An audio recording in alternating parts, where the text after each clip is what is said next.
గుంటూరు జిల్లా తెనాలి మండలం కట్టేవరంలో వైసీపీ మాజీ ఎంపీపీ ధర్మరాజుల చెన్నకేశవులు రెచ్చిపోయారు.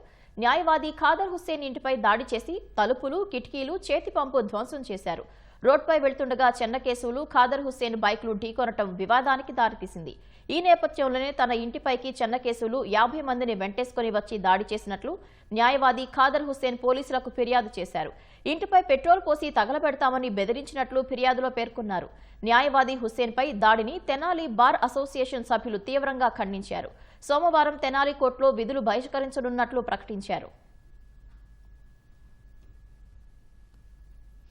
ఒక 50-60 మంది పైన జనాల్ని సమీకరించుకొని నేను ఇంట్లో నన్ను కుటుంబ సభ్యులు లోన అలాగే గడియ పెట్టున్నా సరే నన్ను ఆ తలుపుని బలవంతాన తోసి ఆ గడియని విరగొట్టి ఆ లోనకు వచ్చి నన్ను నా పిల్లల మీద దాడి చేసి అలాగే నా భార్యని అనరాని మాటలు తిట్టి ఆమెని చంపేస్తామని చెప్పి ఆమెని నన్ను ఆ పంపు కాడ మూల మీద ఉన్న పంపుని ఇరగొట్టి పంపు కాడతో నన్ను చంపే ప్రయత్నం చేశారు.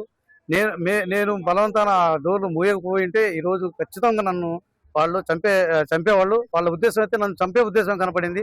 ఇద్దరు కలిసి బండ్ల దగ్గర నడుపుకునే రోడ్డు మీద జరిగిన ఒక చిన్న సమస్య మీద మరి అక్కడికక్కడే అతను అనుచరులు పిలిపించి ఇంటికి తీసుకెళ్లి హుస్సేన్ గారి ఇంటిని తలుపులని కిటికీలన్నీ కూడా పగలగొట్టి పంపు ఎరగొట్టి దాంట్లో పగలగొట్టి అతనిపై హత్యాయత్నం కూడా ప్రయత్నం చేయడం జరిగింది. మరి ఇటువంటి దుశ్చర్యలని అసాంఘిక చర్యలని కూడా మరి బార్ అసోసియేషన్ తరఫున ఖండిస్తున్నాం.